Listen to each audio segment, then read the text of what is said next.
have a minute for Comadre time? Hola Comadres, this is your host Marcy from Comadreando podcast. I am just dropping in to let you know that we were able to record this episode in person. The audio quality is going to be a little different. Also, we're recording in New York City. So there are going to be some noises in there that we were not able to edit out, but it does not remove from the content of the episode. And without further ado, Hola Comadres, welcome to another episode of Comadreando podcast. I am your host Marcy, and today we have a special guest. His name is Jason, and I'm going to let him introduce himself. What's going on, everybody? I'm Jason Enrique, host of the First Class, Second Place podcast. Thank you guys for watching, and thank you, Marcy, for having me on the show. Okay, so Jay and I connected via social media, and we both had podcasts, and I was on his show, First Class, Second Place, at the beginning. And since he is a movie buff and like a media buff, we decided to come up with this topic together, which is autism in the media. And the reason why the topic came up is because we've discussed this already several times on the show, and something happened recently that's a little problematic, and we're going to be discussing it today. Right. Yeah, and I just also wanted to reiterate that I personally don't have anybody in my life that suffers from autism or anything like that. It's not really affected my life or anybody I know personally, but nevertheless, I'm very sympathetic and empathetic to those that, go through this and are doing amazing strides into, making this world a better place for these kind of people. Thank you. So let's get into the topic. What is your profession? I am a truck driver. That is my day job, and I've also been doing the podcast as well. I've been doing a lot of networking, but yeah, that's basically my life. Basically, my life is just being on the road, whether I'm podcasting or I'm trucking. All right. And what made you decide to pursue that career? As far as trucking or podcasting? Both. Okay, I'll start with trucking first. I basically, and it's actually funny because they kind of intersect the two in a way, so I'll try to condense it as much as I can. Yeah. So I started driving for work back in 2005, and at the time, the only thing that I was able to keep myself entertained in the car, because, we didn't have iPods or anything like that just yet, just CD players and radio. And I was listening to the radio a lot. And it got to a point where I was actually listening to the on-air personalities a lot more than the actual music, because the same song can be playing every 15 minutes and you get sick of it. True. But I was listening to the on-air personalities. Like, I was listening to a lot of sports radio. I was listening to Howard Stern. I was listening to a lot of Hot 97. But I was only specifically cared about the people that were on air. Next thing you know, I'm kind of like subconsciously imitating them, and also kind of working on my craft and my hone and my skills and my voice and so on and so forth. Not even realize that I'm doing it. So then there was a point where I actually wanted to get into the radio business because of this. So I went to a school which used to be in Hasbrook Heights, New Jersey, but it's not there anymore. They wanted me, but they didn't have any special financial aid programs or anything. And I was working a dead-end job at the time. I was not making a good living off of it just yet, so I couldn't afford school. And then fast forward to a little forward in time, I decided to go into truck driving because I did a bunch of other odd jobs. Like, I was a bartender, I was a waiter, I worked at a bank, I had an office job at one point, retail, but none of them seemed to really grasp me, and I didn't want to do anything, but I needed to figure out what to do with my life, especially at the time when I was really in need of some kind of income, substantial income. So I kind of went back and I thought, well, I really enjoyed the driving job, but that's not something that's going to make me, have a sustainable life, so to speak, especially if I want to have like, wife and kids and house and so on and so forth. So that's when I decided to get my commercial driver's license, CDL, so that I can actually make a proper living while doing something like that. And then, I still enjoy it to this day, but there was a point where I felt like I was just living a very ordinary life, where I was just going to work and, living like an ordinary citizen, not doing anything extravagant. And it kind of like depressed me, for lack of a better term, because I felt like I needed to do something else. Like, I still want to do this, but I need to get some kind of creative juices flowing. You felt like a little bit monotonous in that Exactly. sense. Yeah, that was the word that I was looking for. Thank you very much. And then I figured, you know what? If I want to look ahead, I got to look back. Yeah. So that's what I did with the trucking thing. I mean, I went back and realized that I love being on the road, so let me do that full time as a truck driver. And I went further back, and I also realized that, well, I did have an affinity for radio, and that's something that really, grabbed my attention as far as creative creativity goes. So now we live in a time where podcast is a new wave, and I actually prefer podcasts as opposed to being in mainstream media because it's your own creative freedom. You could do it however you want without the personal politics getting in the way. Yeah. And the radio business is a dying industry anyway. So this is, I'm better off doing this, and I'm glad that I'm on this trajectory of life. I'm much happier. I'm much more at peace with my mental and everything, and all the accolades and all the acclaim that I've been getting from the podcast has been very overwhelming, especially since it hasn't even been a year yet. Yeah. So I'm really excited about what's to come in the future, and one of the best parts about it is that I've been able to meet so many great content creators and podcasters, such as the one to my right now. All right. So, you already said what made you start the podcast, but tell the audience about it. Like, why did you name it First Class Second Place? That's a question that gets that I get asked a lot, and to your audience, I'll explain it as condensed as I can. Well, I have a little bit of an underdog mentality. Yeah. I've always felt like I needed that to have an edge. So, but I also believe in my talent. I believe that I could do a first class show, but I've always been in second place. Like, I've never been really on top. I've always kind of been behind. I've always been the underdog. So I kind of wanted to just mesh the two and, create a title that has something to do along that ilk. So that's why I believe I could do a first class show, but you want to keep me in second place. Okay. All right. I am not opposed to that. So you said it hasn't even been a year. So when's your anniversary for your podcast? This is funny because my anniversary for the podcast is September 30th, and I didn't even know this. The day that I released it on September 30th, I found out after the fact, after I published it, that it was National Podcast Day. I didn't even know that. So that's at that time I figured, you know what? I'm going to take this as a sign that maybe this is what I'm supposed to be doing after all. True. Yeah, but just so anybody else that is not aware, September 30th, National Podcast Day. And that'll be the 1 year anniversary of my show. I released approximately a month after you. So we started October 27th. That's when we aired for the first time. All right. But I think what's also awesome is that the both of us have been consistent. I mean, we both taken breaks in between here and there because it's necessary.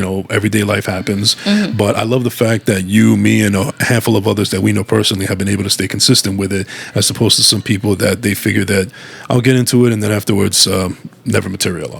And I've never talked about this on the show, but podcasting is hard, guys. It's not just having the conversation and oh, hey, what's up? Hi, I'm Comadres, whatever. No, it's a lot of work. Yeah, for those who are not podcasters, you need to realize that you're just watching the best part and the easiest part about this. Yeah. But what happens behind the scenes and before and after, that's the real crux of it. That's the real hard part about doing this stuff. But right now, you're just catching the fun part. And we love what we do, though. So, Absolutely. I honestly can spend hours editing an episode or putting together material or putting together social media posts or reels or whatever. And that I can spend hours doing. I don't mind that at all. Right. And I think that's a testament as to why we enjoy doing it. Because if we weren't willing to go through all of that work, all that, that grime stuff, then we didn't have passion for it. Mm-hmm. The fact that we're actually willing to put the time and the energy into it shows that we really, truly love it. Yeah. So let's get into the topic. We're going to talk about autism in the media and the portrayal of autistic individuals. What are your thoughts regarding the portrayal of autistic people in movies in general? We can pick one movie. Let's start with Rain Man, because that's the most famous one. That's arguably the most popular character of all time in Hollywood that deals with autism. Okay, so can we give a synopsis of the movie for the Comadres, for the people that haven't seen it, because we Absolutely, don't know. All right, so I haven't seen the movie in quite some time, but what I do remember from it is that the main characters are played by Tom Cruise and Dustin Hoffman, who plays Raymond, who is the autistic character. And they're brothers. I think they were estranged brothers. They haven't seen each other in a while because Tom Cruise was just doing his own thing or whatever. And Dustin Hoffman's character was in a facility, being taken care of. And I think it had something to do with an inheritance.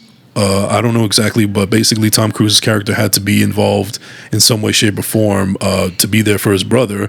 And long story short, towards the end, he realizes that they've become a much bigger, stronger bond than any of them thought that it would be. And it's actually a very nice story, and it has a nice, a little bit of an emotional ending. But what I think what's famous about that film more than anything is Dustin Hoffman's portrayal of Raymond, who is a person who is autistic, and Dustin Hoffman is a very dedicated actor, and he really did a lot of research into doing the role, and it happened to pay off for him because he won an Academy Award for his performance, and that would be arguably his most popular performance that he's ever done in his career.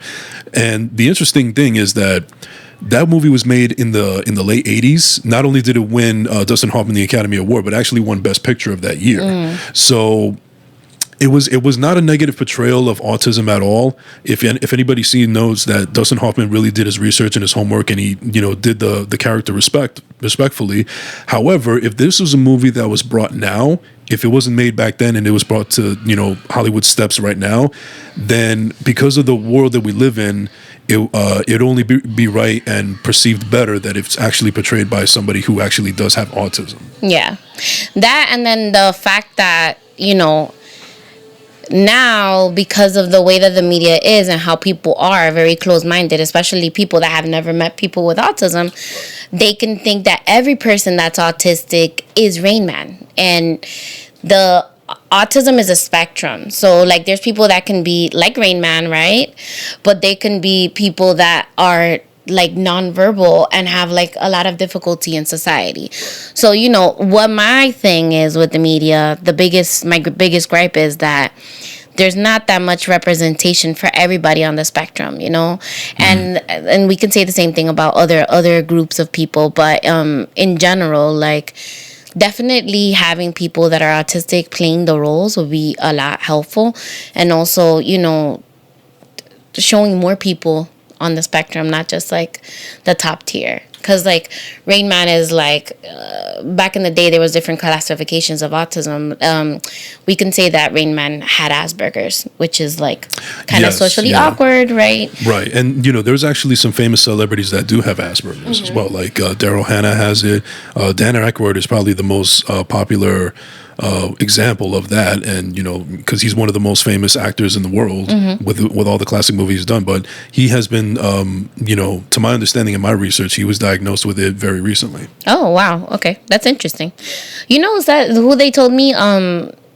My compadre was actually talking to me about this the other day. Seinfeld.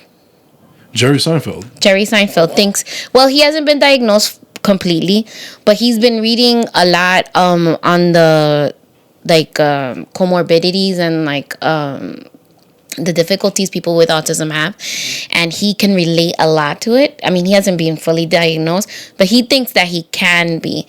And then looking at the way that he is and the trouble, because the show is based on his life a little bit, right? And Larry David, the co-creator, who you could actually make the argument that maybe he has a little bit of that as well, because he's a socially awkward guy, even though he's hilarious. Yeah, so the whole thing is that they have issues with, especially like the guest I had before, the person that she talks about love on the spectrum, she had a lot of issues in life in general, like her entire life, until she was diagnosed with autism. And then everybody would always tell her like, oh my God, you're so rude, you're this, you're that, and they would like label her like quote unquote crazy, or like she's a bitch, and a lot of the people that are undiagnosed, they use a lot of masking to be able to pass, to be able to be accepted by society. So there might be more, so we don't know. But definitely Rain Man is one of those up there. What was another movie that we saw somebody with autism portrayed? I can't really think of off the top of my head of... but I know that not too long ago, we had that movie, I think it was called Music, that was directed by Sia, which is a very controversial film, unfortunately. I haven't seen it personally. I just heard the kind of reputation that it has. So Sia directed the movie. She didn't cast anybody with autism on the movie. The movie was paid by Autism Speaks, which the biggest gripe in the autism community against Autism Speaks is that they are all run by people that are not autistic, and their point is to eradicate autism. So they're not letting the kids be themselves, or the people with autism be themselves. They want to get rid of autism altogether. So, it's not really an organization to uplift and help and shine a positive light on people with autism. It's more like there's something wrong with you guys. You need to, acclimate yourself to society and all of that, which is really heartbreaking, because the thing is, Autism Speaks is like one of the biggest national organizations, right? Right. And they're in the media all the time, and they do all kinds of events, and you would think that they're dedicating that money to help people with autism, but they're not. Right. And what's interesting is that I know somebody who's a friend of mine who's actually coming on the show in a little bit next month. She has a brother that's autistic. And I remember I would say maybe 5-6 years ago, they used to do these events for Autism Speaks. And I think that, if I'm not mistaken, there was she had a tattoo of it on her ankle or something like that. But I guess the perception of it has changed now, and that's something that I'm really interested in talking about, or see how it goes. And I've seen her with her brother, and she treats him no different than any other human being. She absolutely adores him. He's the sweetest kid in the world. I've actually had a chance to meet him a couple of times, and with a little few instances here and there, you would never think that he was autistic. The thing is with autism, it's not that people are so different. Autistic people are just like you and me. They just have different connections. Right. So the way that their brain works, they do the same things that we do. It's just that they do it in a different way.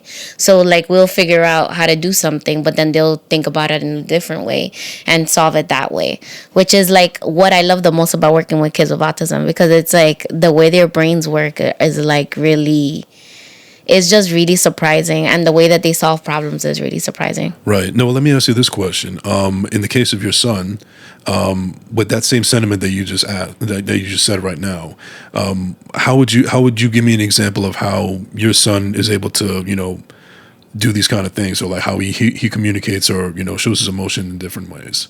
Well, he does a lot of scripting. I know you haven't hung out with him yet, but no. He does a lot of scripting. So you see movies and shows and things that we watch on TV. He remembers the script audio. He has a very good auditory memory. So he will remember all the scripts, right? And then the thing with him is that now he uses those scripts to communicate. So he'll say things that he's heard in shows, but it applies to the situation. So, for example, the other day, the video, the reel that I uploaded the other day with him and the dog, he's yes, I saw that. I was like, what does Drogon smell like? He's like, fresh laundry. And I'm sure it's something that he heard on TV, but it's he's using it appropriately to commuate, which is interesting. And not just him using those words specifically, but the way he said it, fresh laundry. He probably heard it somewhere. And what's funny is that there's actually a movie that popped into my head that it wasn't a very big popular movie. It was at the time, but it does depict autism in a way. And I don't know how accurate it is. So I don't know if anybody remembers the movie Mercury Rising with Bruce Willis. Do you remember that movie? Somewhat. I don't think I actually watched it. Okay, well, the synopsis a little bit is about there's this kid who's autistic, and he is looking at a crossword puzzle book, and while he's analyzing it, he realizes that there's a secret government code that is included in there. Oh. And he calls whoever needs to be called as far as government is concerned. I remember now. Yeah. And then afterwards, the government goes after to assassinate him because he figured out this code that's supposed to be top secret. And my God. And Bruce Willis plays this cop that is protecting this kid and trying to uncover the truth behind this conspiracy theory. That's crazy. I know. So it has an interesting concept. The movie actually wasn't executed all that great because I think, first of all, it was marketed wrong.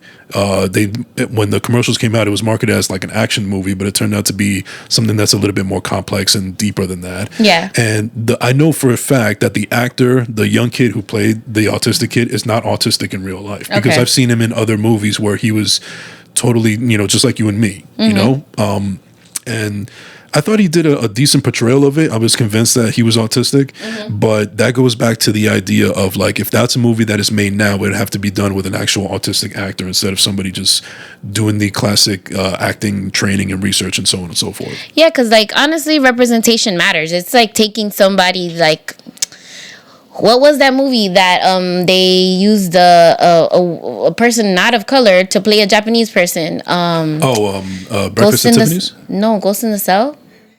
Ghost in the Cell. I don't think I've seen that one, but look it up. I think it was like Scarlett Johansson, and she was supposed to play. Oh, Ghost in the Shell. Okay, yeah. Yes. So Ghost in the Shell, Scarlett Johansson they called it whitewashing. That's what it's called.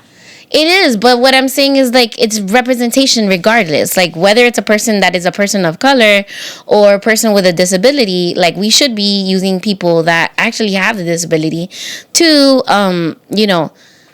represent them. Not only that, but sit in these rooms as a reference. Like let's say you can't find an actor that you'd like to cast into that role, which I doubt. Right. But using a person that has autism as a reference, like, hey, do you think this is okay to say or do on the movie? But the thing is, this is what it goes back to. Like, they're trying to make the quickest buck, and they're not actually trying to, go a step further and do that. Have you seen the show Queen's Gambit on Netflix? Yeah, I did watch it. I don't remember all of it, but I do remember I did see it. So some people were arguing this was like online that she could have been autistic. The way that she was seeing the patterns in the chess game. Yeah. You see when she would look above and like look at the patterns, that was like a representation of autism in a way, which is a lot of the time I feel like with my students, like they can see things in a different way. So for example, like the other day I was watching this video of a little boy. He was obsessed with the 21st century logo, the one that comes out at the beginning of the movie. Yeah, okay. Yeah, so the way he drew it on paper, and then he would like angle his face as if it was the camera. You know how the camera comes up? Yes, like it comes like... Yeah. And then so he would angle his face like when the camera came up, and like to see it that way. Another one is Temple, the movie. Did you ever watch Temple Grandin? I don't think I've ever heard of it. Okay, so Temple Grandin is one of like the most significant movies about somebody with autism for me, because I actually watched it as soon as it came out on HBO. But of course, they did not have a person that was autistic portraying it, but they did have Temple Grandin, which is the person who the movie's about, as a consultant in the movie. So Claire Danes did a really great job portraying somebody with autism, and I don't feel like that portrayal of her was offensive, obviously, because like Temple Grandin was okay with it, but let me just give you a synopsis. So Temple Grandin was diagnosed with autism. She was a female diagnosed with autism, which is rare. Right. In like the 50s, I want to say. And she... Back in the day, they basically told her mom she was never going to talk. So the mom put her in, she like started working with her directly, and she was able to talk eventually. So Temple really got interested in cows. So she ended up studying bovine science, and she became a doctor of bovine science. So she was able to develop these machines to be more gentle with the cows, so that when they go off to the slaughterhouse, they're not like scared. So the way that she was looking at it, she was able to visualize what the cows were seeing, and then you would see how like she would look through a little crack. And I love how that movie like shows what she was seeing when she was like looking through the little crack. So it was giving a lot of the point of view was very rich to me, because it was like giving you a glimpse of what she was thinking and feeling at the time. Wow. Yeah. Yeah. I actually do remember that there was another movie back in 1999. It was with the actress Elizabeth Shue, and she played an autistic character named Molly. What movie was that? I didn't see it. I was just I just stumbled upon it during my research of, before we got into this topic. And I don't remember off the top of my head of what the last line of the movie was said, but at the time it was considered as something like inspirational, like, like somebody that's trying to bully this character, but she's, coming out on top. But now when you look back on it, when the last line that this character says, and I don't remember it off the top of my head, I can't even look it up right now, but if you were to go back and see it, it's actually like very damning. Like it's almost like they say something along the lines where like it's okay for them to be R-word or something like that. It was like terrible, and to my understanding, it was not a good movie anyway. It got horrible reviews and everything. Oh my God.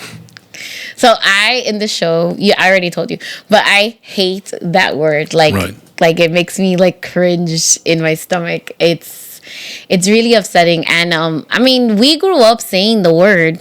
You know what I'm saying? Like, yeah, we did. As kids, like it was like normal for us, but like as we get older, and which is another thing I want to go back to the point, which is as time and society evolves, we need to evolve also in the way that we're casting people and that we are depicting people with autism, right? And this also goes to show, and that sometimes regular people in society, they're the ones that are responsible for ruining things. Like if you really think about it, the R word that we won't discuss here, that's actually technically a medical term.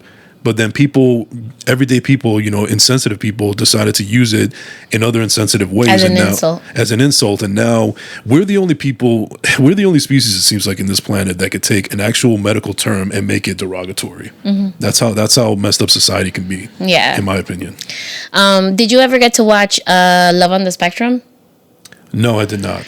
So Love on the Spectrum is one of my favorite shows. It's a show or a movie? It's a show on Netflix. By the way, not to cut you off, but it's funny how like in this day and age of progression, we're starting to finally learn terms and words. Like I had no idea that on the spectrum was actually a term to describe autistic people. I just recently found out about it, and I'm a little late to the party. I'm sorry, but at least I'm proud to say that I live in a world where I'm actually still able to learn about this every day. And this is not something that ultimately affects my life, but I'm learning more and more about it. I'm becoming more knowledgeable on the subject, and I think it's a great thing. Yeah. So, I didn't really know anything about autism growing up, really, because like that wasn't a diagnosis that was like widely known. We knew people that were in special education classes, but we didn't know why, or they would have like a physical disability that's seen. So autism is big because it's like an invisible disability. There's people that have autism, and you wouldn't be able to tell, right, unless they were able to speak to you about it. There's been a couple of people there's teachers that I've worked with that are on the spectrum. They haven't disclosed it to me, but because I've been working with people on the spectrum for such a long time, I'm able to identify the traits and the characteristics. It helps me be a little bit more patient also, because I expect me from everybody, which is bad, and I'm working on that. I know that. You're only human at the end of the day. I know, but like, I would find myself getting annoyed sometimes at certain people, and I'm just like, why is it bothering me? And then like, I'm sitting down and reflecting, and I'm like, oh, they're persistent because this, or they're doing this because of this.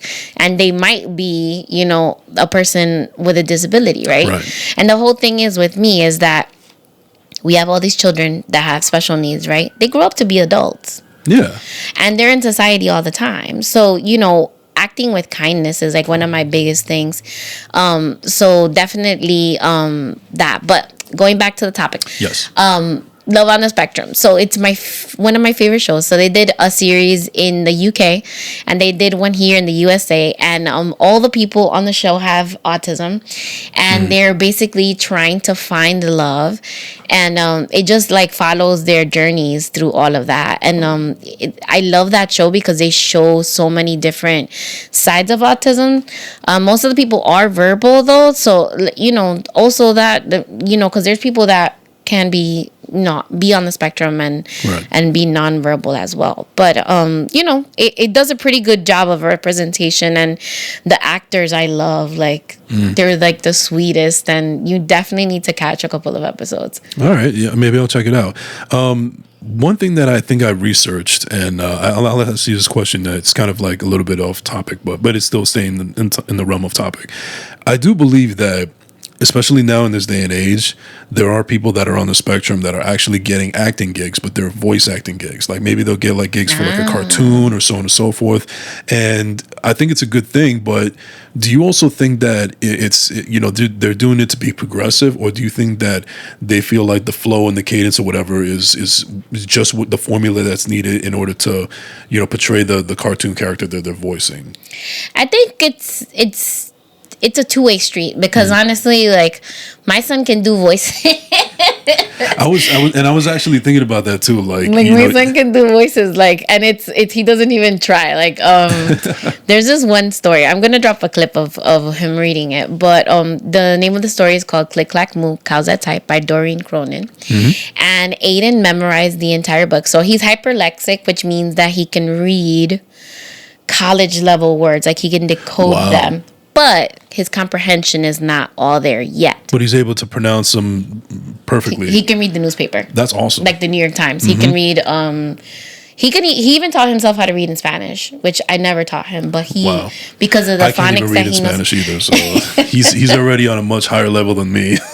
Because of the phonics that he learned in the English language, he's able to translate that to Spanish. Yes, he has. He's 13. And I'm 36, so he's... Ironically, I have to do more catching up.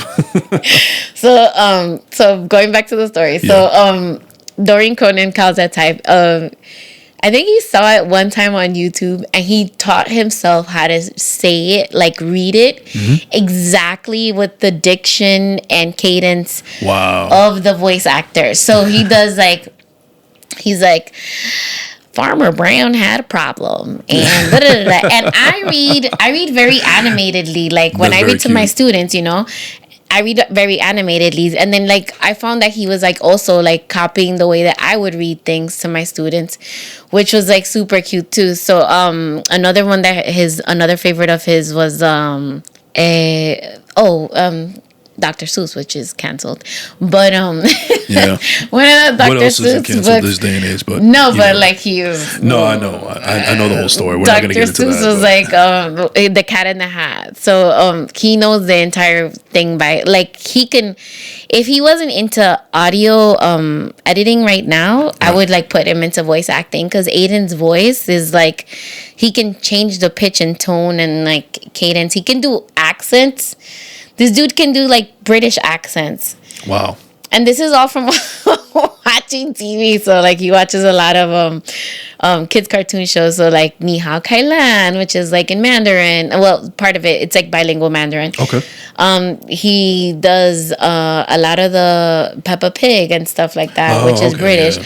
So he still says zebra to this day, guys, and I'm just gonna leave him like that, because I can't convince him to say zebra. I mean, he's not really wrong. I mean, if he were to say it, at least people understand what he's saying. No, of course, yeah. But another show is Atypical.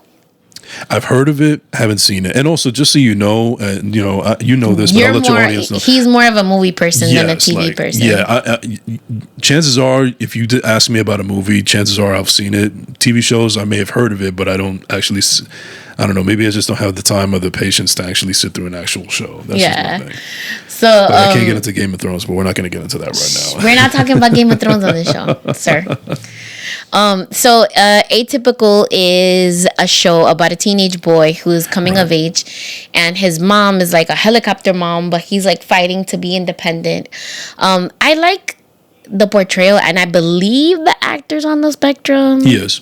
Okay, so he does, obviously he does a great portrayal of himself, but I love the fact that they do show him having like meltdowns, which is like something that people with autism deal with, and it's not that they're having they're being like malcriado or like misbehaving. It's just sensory overload, right? And so then the thing is, when they're having the meltdown, they're just like trying to get themselves back, but then they don't know in that moment how to get themselves back there. Right. One of the things that kind of worry me about that, though, maybe it's not really nothing, but it's just a thought that crossed my mind, is when you have an actor that's on the spectrum and they're portraying and they're doing a scene where it requires them to go to that dark place that that is needed for their character. Does it ever affect them internally also when the director yells cut, because they went to it like a rabbit hole, and it kind of sticks with them and they got to shake it off as well? I feel like the actors that are doing the shows, they have coping mechanisms. So the thing with the meltdowns, you can, if you know your triggers, you can get yourself back to zero. Okay. It's like through the tools of like therapies and things like that, they can learn ways to get themselves back, to in balance or being copacetic. Right. And I was just wondering, because I know that there's some, actors that are, method actors. Like, I guess a perfect example is Heath Ledger when he did the Joker. Mm-hmm. Like, he really delved deep into that character to the point where it basically cost his life. Because he went down too much of a rabbit hole in his mental state, trying to like study the character and everything, got a little bit too much for him. And this is just a normal human being, that he was just an actor that was just trying to perfect his craft. Mm-hmm. So I was just wondering if that, I'm thinking kindly here about with people that are on the spectrum, if with certain triggers, if you said that they know the triggers and they know how to handle it and so on and so forth. Mm-hmm. But I was just wondering if sometimes if they delve too deep into their character, does it mess up with their mental or anything like that? No, I'm sure that the especially the way that everything's set up now, I'm sure they're like making sure that their health and well-being is at the top of the thing. Okay, good, because that's my biggest concern more than anything. So let's talk about a movie that I do know that the character is supposed to be on the spectrum, and also the actor is on the spectrum as well. I don't know if you're into this, but is it a show? No, it's a movie. It's Fantastic Beasts and Where to Find Them. Yeah, I know it. Yeah. So Eddie Redmayne. Yes, I know who he is. Is on the spectrum supposedly. Oh, okay. I heard, and then the character Newt Scamander. Mm-hmm. I was talking to my friends about it, and we were analyzing all the things that he does. So like, he's socially awkward. He prefers to be with animals rather than with people. He's what is it? He like when he goes into like these little niches, like it's hard for him to like get out. And I'm just like looking at him. I'm like, he could be autistic. So I started looking on what is the forum that everybody talks a lot about, like different technical things? People like post Reddit.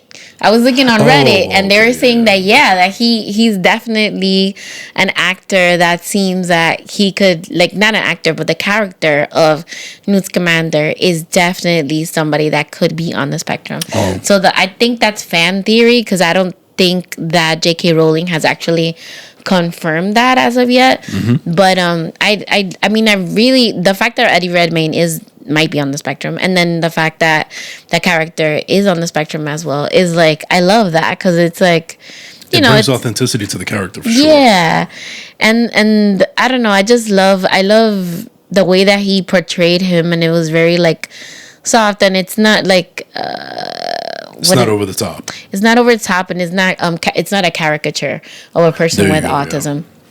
So I love that too. So based on, because we've gone from the 80s all the way to like now, mm-hmm. Do you feel that the portrayal and depiction has changed over the years of people with autism? I absolutely think so, and for the better and for the positive as well, because aside from the fact that nobody wants to get canceled in this day and age, but I think more so than anything, which is actually the best part, is that they're actually more understanding. They're more understanding that this, like, is.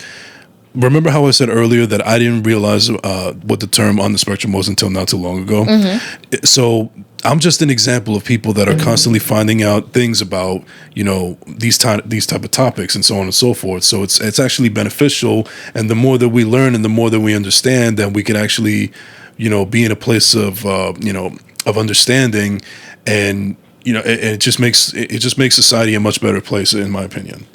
I agree. It has changed a lot, and the Sorry, guys. So the fact that you know, they're including more people with autism in the media and all of that, but like I said before, going back to my point, you know, I want to see more people with different types of autism in the media. Like it can't just be like people that are, you know, socially awkward or whatever. Not the most common ones. You know, the one that you could tell that they actually are on the spectrum for obvious reasons. I mean, yeah, that like people with behavior issues or, you know, things like that. Like, I feel like the shows do a little bit more. Right. But the sense that I'm getting at is that you would like to see more actors or people on the spectrum actually doing, you know, roles that they're perfect for, that doesn't necessarily focus so much on of being on the spectrum, is what you're saying. Yeah, like talking more about their lives and stuff like that. Not like, oh, I'm autistic and I'm having all these difficulties. It's more like, you know, a story of a person, and it just so happened that they have autism. You know, like a little bit more like a different layer of their life. Exactly. Yeah. Just, you know, portray that side, and you know, you get a better understanding of who these people are. And also, you know, one of the great things also is that they're able to blend in. You know, just because these people are on the spectrum, it doesn't necessarily mean that they can't function in regular society. It's just a different approach. That's all it is. True. So, let's get into... all right, we're done with the topic for now. If the comadres have any other movies or shows that they like of people that talk about autism, or that you know, have people who have autism as the actors, send us a little list in, and we can check those out and, you know, revise our list. Absolutely. So I was gonna ask you, so you're taking a hiatus right now from your show, right? What's next for First Class Second Place? So I realized that it's funny because I'm somebody that is a little stubborn, in the sense that something has to happen to me in order for me to actually get the point. And in this case, I was working a little bit too hard with my day job and also doing too much of the podcast. Now, I think it's just a testament to how much I love doing it. But I also realize that I'm not Superman. I got to get my rest every now and then, and I don't want to get burnt out. So I, you know, basically I had to like learn the hard way that maybe I just need to like give myself a little bit of break. You know, just there's nothing wrong with, you know, watching out for your mental, making sure you don't get burned out or whatever. But I also want to use it as an opportunity to do some upgrades. So as of right now, the show, which you can find on Apple, Spotify, Google, Stitcher, wherever you get your podcast, I want to elevate it more. Like, it's just an audio show right now, audio only, but I'm trying to elevate it in the sense that I'm trying to do more visuals. I have had a lot of people that have requested, you know, being on YouTube because they actually want to see the show instead of just listening to it. And I can understand that. I'm kind of on the same level as that is concerned. And I also want to prove to myself that I don't want to be afraid in front of the camera. You know, I'm already being open and honest with my audience so much that I should be able to peel back a little bit more and give myself the full me, instead of just, you know, being open and honest with everybody, but be hiding a metaphorical mask, or so on and so forth. And one of the things also that I'm realizing about elevating the show is that the more that I meet people and the more that I work with other colleagues and podcasters and content creators, is that they kind of inspire me to want to do better and elevate the show more. And I feel like if the accolades of the show have already been good and people have been enjoying it, and they legitimately think that I have what it takes, then why not elevate it more to the point where people can actually, you know, get into it a lot more and consume it more. And, you know, it'll be better for me and it'll be better for my audience. Yeah. So the next step is video. YouTube. Yeah. I convinced him because he was being hard-headed. I'm like, listen. I did tell you I was hard-headed, yeah. Listen. It's the Taurus in me. Because the thing for me is that I think about the different learning styles, and there's people that cannot just listen to something. They need to be able to see it as well. So, you know, to be able to reach everybody and the way that they learn and the way that they absorb information, definitely having a visual helps. I've had my little YouTube channel for, I want to say I launched like a month after the show started. And it's just part of like another extra step in the process, honestly. Right. And, you know, this also goes into line with, you know, before I started the podcast, how I was procrastinating. And what I mean by that is, before I actually put out any episodes, I felt like I needed everything to be perfect. Like I needed to have the perfect equipment. I needed to have the right camera, the right mics, and like, you know, possibly set up the way that I want the background to be, you know, to make it look like a professional show. I was being a little bit too much of a perfectionist, and what it was doing is it was actually stunting my growth and stunting my ability to actually put it out there. You know, I became this person where I kept on talking about, oh yeah, I'm starting a podcast, but I sound like everybody else that says they want to do it and they're not doing it. Yeah. So I was like, you know what? If I don't put this out now, then it's not going to happen. And even though it's not ready, it's not set up the way I want it to be. If I don't do it now, then it's not going to happen. So I just said, screw it. I'm just going to do it. I'm going to put it out there, and then I'm going to learn on the go. And I actually appreciate that approach now, because now I know what I can do to make the show better and not also burn myself out or make myself go crazy because I'm being too much of a perfectionist. You know, like learning on the go is not a bad thing at all. Yeah.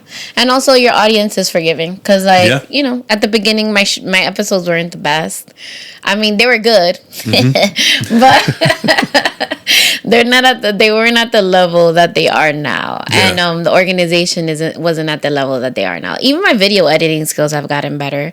If you go to my YouTube channel and you look at the first videos as opposed to the videos now, completely different, very different aesthetic, you know. And then also now I'm like messing around with like adding like little visuals, like, because I teach because I'm a special education teacher and a bilingual special education teacher, I like to use a lot of visuals while I'm teaching. So I'm trying to implement that into my videos. So if you guys head on over to my YouTube channel, you'll be able to see the fact that I'm popping in little graphics and things like that, like to make the videos more entertaining and more como te digo, like to draw in more the audience. Yeah, and that's what you have to do. You know, like we live in a time now where, you know, and I guess this is going back to my wanted to be in the radio days, where all I feel like I had to do was just do my research and then get behind the mic and then just do my thing. But now it's so much bigger than that. Like you got to worry about editing, you got to worry about video, you got to worry about reels, you got to worry about social media. You know, you got to elevate the yourself and the show as much as you can. But like I said, what I was alluding to earlier in the beginning of the show, that we wouldn't be doing this thing if we didn't enjoy it. Yeah. I agree. Bueno, comadres, I'm going to end the show here. As always, follow me at Comadreando Pod, and you can follow Jay at Jason Enrique _ on Instagram and Twitter, and you could also follow the First Class Second Place podcast page on Instagram as well. And I'm newly on TikTok.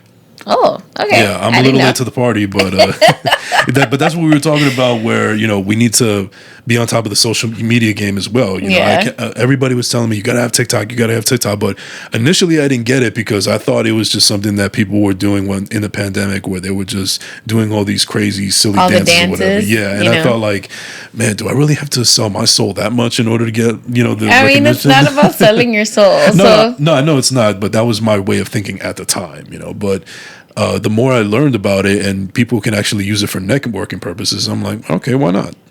Yeah. So Jason Enrique _ on Instagram, Twitter, and newly TikTok. Okay. And then, you know, you can follow me, Comadreando Pod, everywhere. Twitter, TikTok, Instagram, Facebook group, Facebook page. Right. If you have any questions, please feel free to send me a Comadre-Gram at Marcy at comadreandopod.com or slide up into my DMs. It works. Thank you for spending time with your comadre and your compadre. Thank you very much. Bye. Appreciate it. Hello, comadre. Hey, comadre. Do you have a minute for comadre time?